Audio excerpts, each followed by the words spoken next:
Hey y'all, picture this. I roll up to my ranch after a week away, expecting to see my horses grazing, the sun dipping low over the fields, maybe a cold beer waiting in the fridge, but instead, there's a full-blown circus in my front yard. A woman in a fake hard hat, waving around clipboards like she owns the place, is auctioning off my land, my home, my everything, right under my nose. And when I step out of my truck, keys in hand, she's on the phone with 911 faster than you can say trespasser, calling me a dangerous lunatic messing with her legal proceedings on my own damn property. Let me back up a bit. My name's Ethan Ramsey, and I've been running this 200-acre cattle ranch out in West Tennessee for nigh on 20 years, ever since my grandpa passed it down. It's not fancy, just open fields, a creaky barn, and the kind of quiet that makes you feel like the world still got some good in it. But when my mom got sick a few years back, the hospital bills hit like a freight train, and I fell behind on property taxes, about 30 grand deep. That's when Laura Hensley waltzed into my life, all smiles and business cards, saying she was a property consultant who could help me sort out the mess. She'd bought my tax lien from the county, she said, and promised to work with me to keep the ranch in the family. "I'm not here to take your home, Ethan," she told me, with this syrupy grin that made me think she was one of the good ones. Spoiler alert, she wasn't. See, Laura had a side gig at the county records office, which gave her access to all sorts of private info like who's behind on taxes, who's out of town, who's got a sick kid or a dying parent. When my dad had a heart attack and needed surgery down in Atlanta, I had to drop everything and go. I told Laura I'd be gone a couple weeks, maybe more, helping Dad with rehab and insurance nonsense. She was all, "Don't you worry, Ethan, I'll keep an eye on the place." I thought she meant checking the mailbox or scaring off coyotes, not turning my front yard into a foreclosure flea market. I got back a week early. Dad was tougher than the doctors thought, and I'm driving up my gravel road, feeling good, thinking I might saddle up my mare and ride out to clear my head. But then I see it, folding tables, guys in suits poking around my fences, Laura in this ridiculous utility belt like she's starring in a low-budget cop show. There's even a banner that says foreclosure sale. My heart just drops. I walk up, still holding my house keys like some kind of idiot, and Laura's eyes go wide for a split second before she flips into full performance mode. 911. "This is Laura Hensley with County Property Services," she says into her phone, loud enough for the neighbors to hear. "We've got a dangerous individual disrupting a legal foreclosure. I need immediate assistance." Dangerous individual? That's me, Ethan, the guy who's been feeding cattle on this land since he was 15. I'm standing there, dumbfounded, while she's whispering into another phone. "He wasn't supposed to be back till next week. Tell them to speed up the hospital deal." Hospital deal? What the hell's she talking about? I'm trying to explain to the deputy who shows up that this is my ranch, my home. But Laura's waving around official-looking papers, claiming she's the lien holder and I've abandoned the property. She's got this whole act down, plastic folders, laminated badges, the works. The deputy's eating it up, telling me to sort it out through the courts. But as Laura's packing up her gear, I spot something in her car that makes my skin crawl. A folder with my dad's hospital discharge papers, stuff I never gave her. How'd she get that? That night, I'm pacing my kitchen, chugging coffee that tastes like regret, trying to figure out how to stop a foreclosure sale set for Tuesday 4 days away. Laura's claiming I owe $40,000 now, tacking on inspection fees for her daily visits to my ranch. Inspection fees? For what? Measuring my mailbox. But then my neighbor, Tom Wheeler, stops by. Tom's this grizzled old farmer, been ranching next door forever, and he's got a look in his eye like he's seen a ghost. "Ethan," he says, leaning in close, "that Laura woman pulled the same stunt on me last year. Knew exactly when I was visiting my sister in Kentucky, knew about my wife's chemo appointment, stuff I never told a soul." He's got photos, too, of Laura sneaking around properties, taking notes, always when the owners were gone. She's got a system, Tom says, for hitting folks when they're down.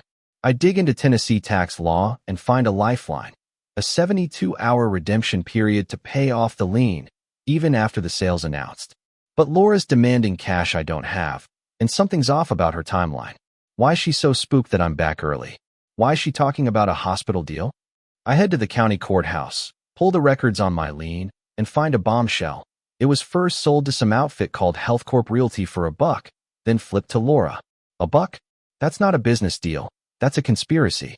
The next morning, Laura's back, clipboard in hand, now dressed like some wannabe county official. I step out with my coffee, ask what she's doing, and she's on 911 again. The property owner's harassing me during my legal inspection. Over the next few days, she calls 911 5 more times, once because I moved my tractor, once because I fed my cattle, once because Tom brought over a damn pie his wife baked.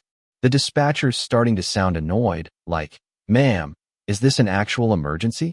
But Laura's relentless, claiming I'm damaging foreclosure assets by fixing my own fence. Tom's watching all this, shaking his head, and says, "Ethan, we gotta figure out who she's working with." We drive to the Memphis Medical Center, where Dad had his surgery, and spot a woman in scrubs who matches a photo Tom took at the county fair Laura meeting with her, poring over papers.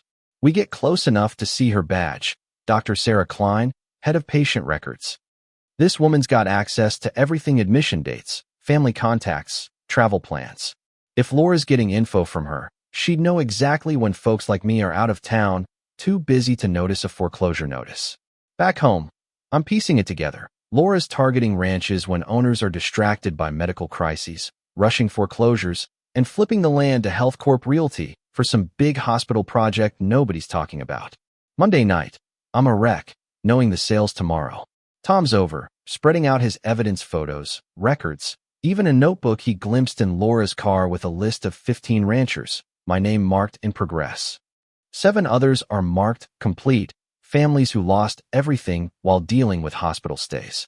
Then Tom drops the kicker, a photo of Laura meeting my dad's nurse, looking at patient files a month before his surgery. They were planning this before I even left for Atlanta. Tuesday morning, the courthouse steps are packed: neighbors, investors, even the local news. Laura's there, wearing a sash like she's Miss Foreclosure 2025, directing the county clerk like she's running a Broadway show. I step up with a cashier's check for $40,000, scraped together from selling my truck and a loan from Tom. "I'm redeeming my property," I say, loud and clear.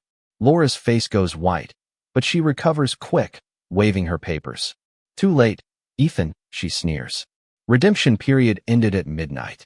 The clerk's nodding along, but Tom steps in, cool as a cucumber, and lays out his evidence. Fake addresses on notices, missing newspaper ads, Laura's whole scheme timed to when I was gone. The crowd's murmuring now, and Laura's sweating bullets. Then she makes her fatal mistake. She dials 911 right there, in front of everyone. "This is Laura Hensley," she says, voice dripping with drama. "A former property owner's disrupting my foreclosure with fake documents." I fear for my safety. The crowd gasps, even the investors look stunned. Tom's recording every word, and Laura's too caught up to notice.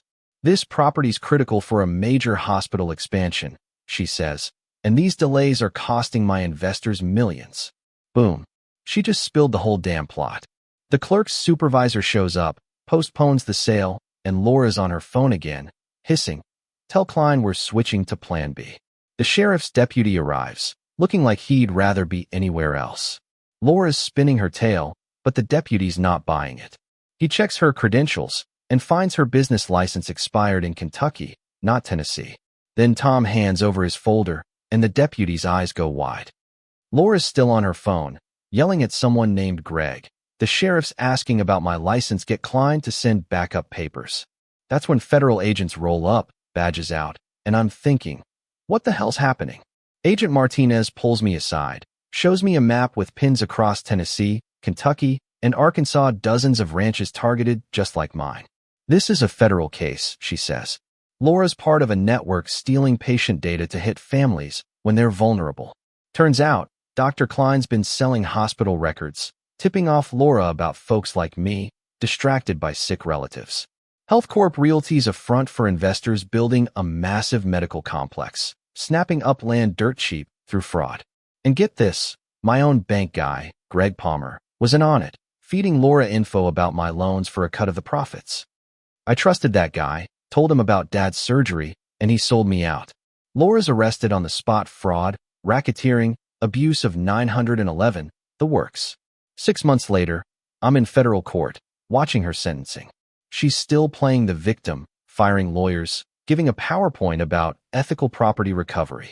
The judge, this no-nonsense woman, asks if she feels any remorse for the 63 families she screwed over, $10 million in damages. Laura's response: I was helping distressed properties find better owners. The courtroom groans. She gets 7 years, $10 million in restitution, and as she's led away, she calls 911 from the damn courtroom, whining about a miscarriage of justice.